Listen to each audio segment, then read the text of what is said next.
What's up, guys? I'm gonna go ahead and run through my resistance squad real quick on phase 6. First and foremost, I want to show my abilities really quickly, as people are worrying about not being able to mod them correctly. If you get them to gear 11, 142 speed, super easy. Potency, offense, critical damage, that's it. There's exactly one mod with speed on it, and that's by accident. I just did it for the extra potency. In fact, actually, and I don't really have anything left. So the only thing I have on him, having his abilities maxed out, it's going to give you extra exposed chance. That is essential. Then of course on this one, getting the dispel is also very, very nice. And then on this, you're definitely going to need that. Getting the extra potency and turn meter gain is good. You want to max all that out. Poe, I want to go through this. Speed arrow, that's common, right? 8 speed, that's actually not that good. 8 speed here, that was actually probably the harder one to get. The crosses and the triangles never seem to drop. This is the one good mod I have. 15 is a good number, but here got 9, here got 11. These are not great mods, guys. Ray, again, I'm not even gonna mess with her. Finn, again, ideally, I'd be running her at about 2, or running him at about 210 to 220. Got the speed arrow, potency cross, no speed secondaries there. That would be really nice. Got 5 speed on a protection. 13 speed, that one is pretty decent. 14 speed, also pretty decent, and 10. So I have 2 semi-decent mods. Keep in mind that if you get a blue mod, that you have a 50-50 chance of rolling a speed secondary once. You have a 1 in 4 chance of getting it to roll twice. So don't just focus on the gold mods, the blue ones. That's exactly how I got this, and this were off of blue mods that I got to roll twice. 1 in 4 is actually pretty damn good odds. I am not actually going to be running R2, just because I've had a lot of people say that they struggle with resistance, that they're getting resisted, ironically enough, all the time. So I'm just going to go ahead and show what they look like here on Territory Battles phase 6. Thus far, I am perfect. Of course, now I'm probably jinxing the whole dang thing. Now, as a part of this, I'm going to run Ewok Elder. The reason I'm running Ewok Elder is threefold. Number 1, he gives turn meter, not a lot, but every little bit helps, with his basic attack. Number 2, he can revive with his heal, and of course heal and cleanse, and then of course he has a guaranteed revive. That's the only reason I'm using him, is so that A, I can save R2 for the other spaces, and B, so that I can get the cleanse and a little extra turn meter. So his mods also crap, absolute crap. I intentionally have him modded very mediocre because this is really the only time I use him anymore. For heroic tank, it used to be such a big deal, but these days it really does seem like nobody cares. Once you have Kenobi at 7-star, everything becomes about territory battles. Yeah, so these days I don't even really try that much. Now, one thing to keep in mind, the counter-attacking monsters, there you go. These are the ones you want to be careful of. They're the really only thing that you have to worry about. Now, there is actually a piece of gear that I thought about putting on to Poe.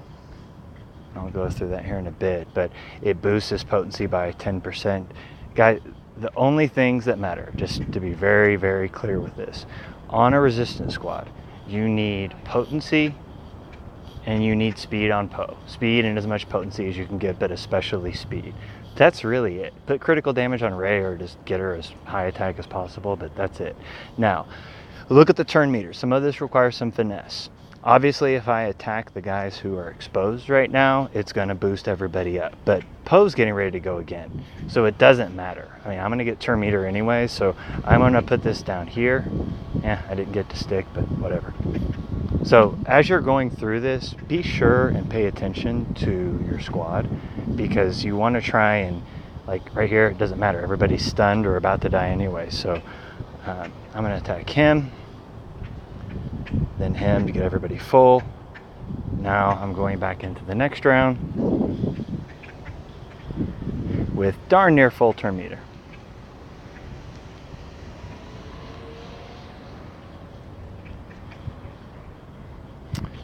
Now right here, nobody really has that good a turn meter. I'm going to go ahead and use this so that I can get him going, and boom. Actually, I want to show something here in a sec. Give you a little illustration. I am intentionally going to do this. Now, watch what happens here. Boom. See how everybody fills up? If you sometimes you want to hit the guys that are exposed, sometimes you want to intentionally not hit them. Like right here, I'm going to stun this guy to get him out of the way. Just resistance does require a little bit of a feel. It's every bit as much art as it is science. You know, just practice with them, use them, you'll get the hang of it. It's really not tough.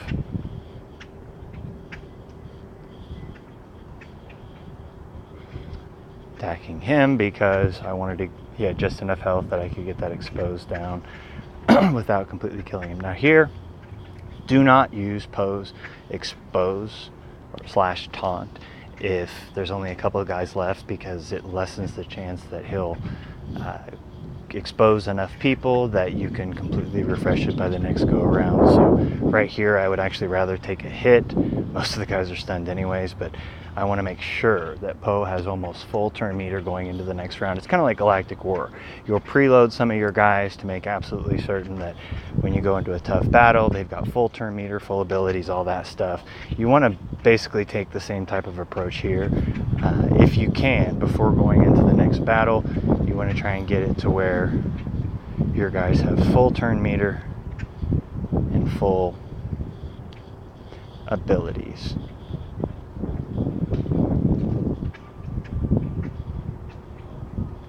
That is honestly the biggest risk with doing this squad, is that I do not have any AoE damage, which can sometimes get me into trouble if they have 500,000 people taunt, because of course I don't have any way to attack outside of that taunt.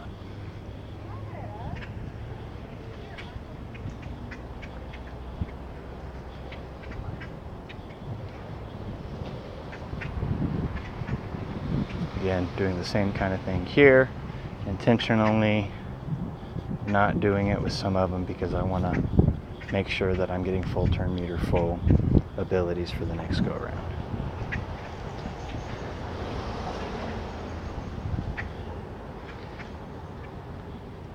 That's terrible.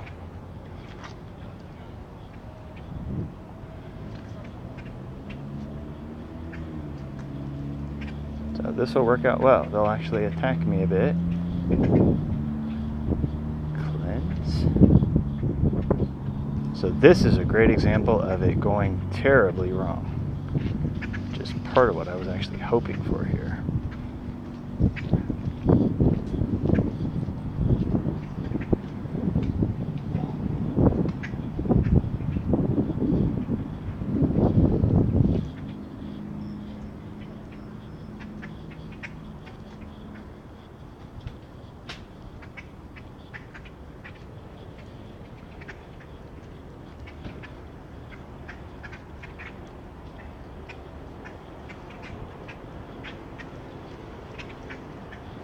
Let's see, so right now everybody has pretty full turn meter.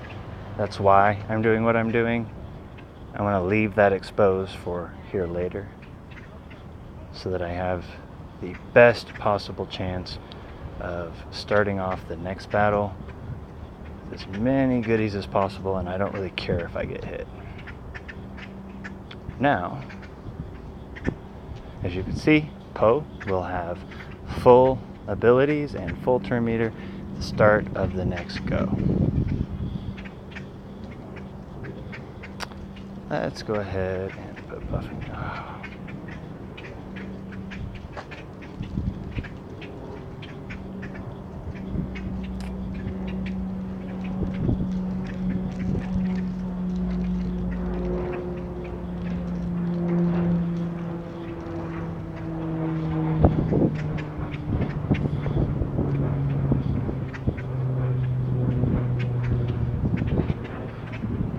go.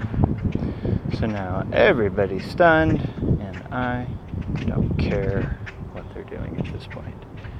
This will be a cakewalk. So again, if you don't have Ewok Elder up, then don't use them. I happen to have mine up already because I was doing a Zader squat for the longest time, so it made sense for me. It may not for you. If you do have them, it is nice to have that revive in case everything goes to hell, everybody gets resisted and so on.